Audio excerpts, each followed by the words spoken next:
semua, kembali lagi di channel kita Obrak Abrik. Ngobrol bareng pramuka asik berisik.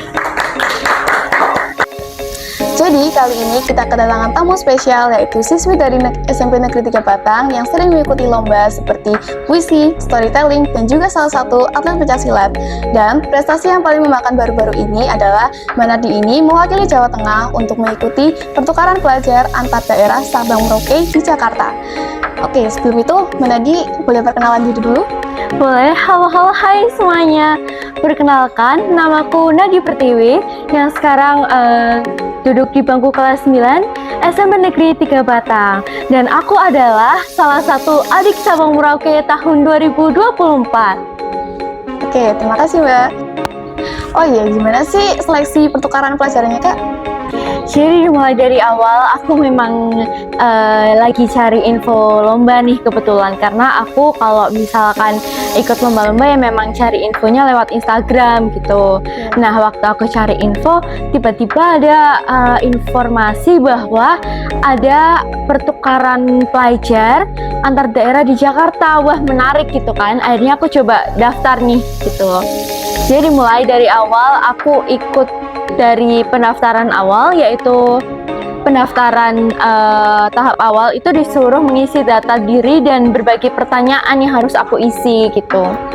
Nah, di situ kurang lebihnya ada sekitar 300 sampai 400 siswa-siswi dari Sabang Merauke seluruh Indonesia gitu kan. Nah, setelah aku melewati tahap awal, alhamdulillahnya aku lolos untuk ke tahap wawancara gitu. Nah, wawancara saat itu dilakukan online, kebetulan lewat Zoom meeting gitu. Nah, wawancara lancar, akhirnya aku menunggu pengumuman lagi. Alhamdulillah lolos lagi nih untuk mengikuti seleksi kelas online gitu. Nah, kelas online itu kurang lebih dilaksanakan selama 4 hari. Lewat Zoom meeting juga, online juga. Dan itu dilaksanakan peserta kurang lebihnya ada 40 yang dari lolos dari tahap awal tadi yang 300 sekian itu dipilih lagi sampai ke tahap 40 ini. Nah, setelah mengikuti kelas online selama 4 hari itu, kita ini baru tahap akhir nih, yang dimana hanya dipilih 13 anak siswa-siswi Sabang Merauke dari seluruh Indonesia yang mengikuti kelas online tadi untuk diberangkatkan ke Jakarta gitu.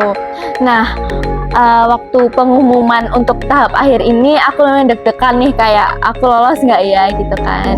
Dan alhamdulillahnya aku lolos. Jadi aku adalah satu dari 13 anak yang diberangkatkan ke Jakarta untuk mengikuti program pertukaran pelajar antar daerah Sabang Merauke gitu. Oke. Terus kegiatannya Mbak di Jakarta itu ngapain aja? Jadi untuk di Jakarta, kan aku selama 2 minggu ya di sana. Kurang lebihnya, jadi aku cerita dulu nih dari awal aku tinggal sama siapa, aku sehari-hari ngapain. Jadi kalau di Jakarta, aku tinggal bersama FSM atau Family Sabang Merauke gitu. Nah, Family Sabang Merauke ini sama aja orang tua, keluarga gitu. Tapi mereka itu adalah keluarga asuh aku gitu yang ada di Jakarta. Nah, untuk kegiatan sehari-hari aku juga didampingi oleh KSM atau Kakak Sabang Merauke seperti itu. Nah, jadi untuk kegiatan selama 2 minggu itu dimulai dari 3 hari awal, kita ASM maupun KSM mengikuti kegiatan yang berada di Geraha Mitra atau kantor Sabang Merauke dan Indica Foundation untuk mendapatkan materi, yaitu 12 nilai dasar perdamaian seperti itu. Nah, jadi 3 hari itu kita mengikuti materi itu, kita diberikan ruang untuk bertanya, kita diberikan ruang untuk berpendapat tentang nilai-nilai 12 nilai perdamaian tersebut. Dan untuk hari-hari terakhirnya, kami semua ASM maupun KSM diajak untuk kunjungan perusahaan gitu, perusahaan besar yang ada di Jakarta. Nah, selain perusahaan, kita juga diajak untuk ke berbagai rumah ibadah berbagai agama. Seperti waktu itu aku ke Masjid Istiqlal, Gereja Immanuel, Gereja Katedral, dan masih banyak lagi seperti itu. Jadi intinya aku berkegiatan ke perusahaan, ke rumah ibadah, mengikuti kelas 12 nilai perdamaian, itu memang didasari oleh cara kita untuk mempelajari toleransi lebih dalam gitu. Intinya seperti itu. Oh iya, itu buku apa sih Mbak?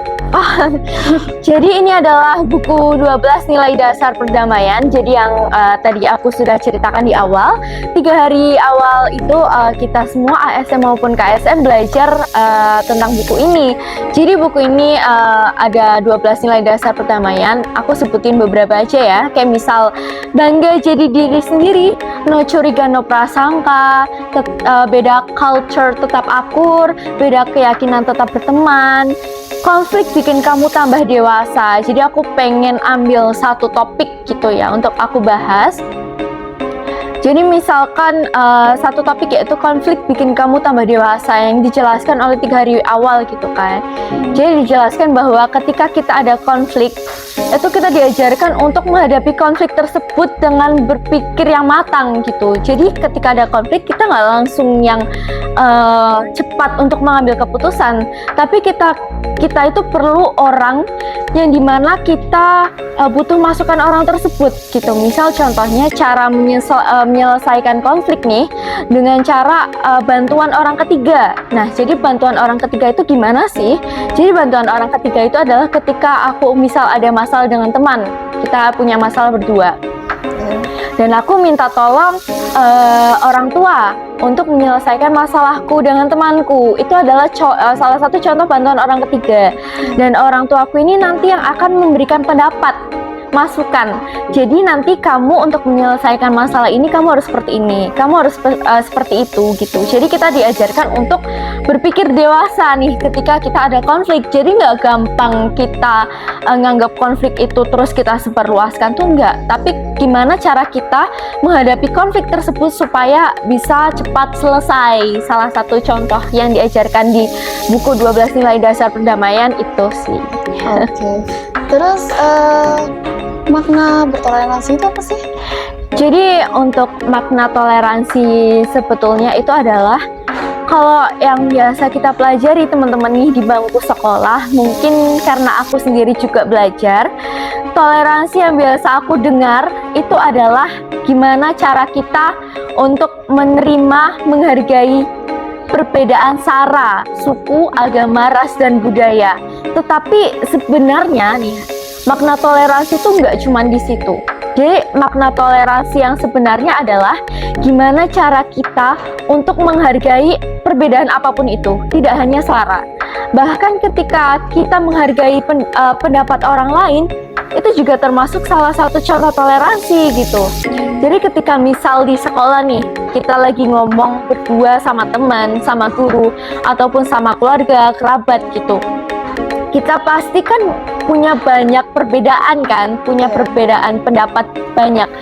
Dan cara aku nih, misal cara aku menghargai pendapat mereka, aku menerima pendapat mereka, menerima pembicaraan mereka, menerima masukan mereka, itu juga salah satu contoh toleransi gitu. Jadi toleransi itu maknanya nggak hanya kita bisa menghargai suku, agama, ras, dan budaya, tapi ya seperti itu, contoh kita menghargai pendapat atau opini orang lain itu juga termasuk toleransi, seperti itu. Oke. Kalau misal kita nggak ngelakuin toleransi di lingkungan masyarakat dan sekolah ini, dampaknya apa? Jadi kalau misalkan kita tidak bertoleransi ya teman-teman, jadi toleransi itu adalah nilai dasar sebenarnya. Nilai dasar yang memang sudah diajarkan dari kecil gitu kan. Gimana cara kita untuk menghargai perbedaan, apalagi Indonesia ini memiliki banyak sekali perbedaan. Semua orang pasti tahu lah.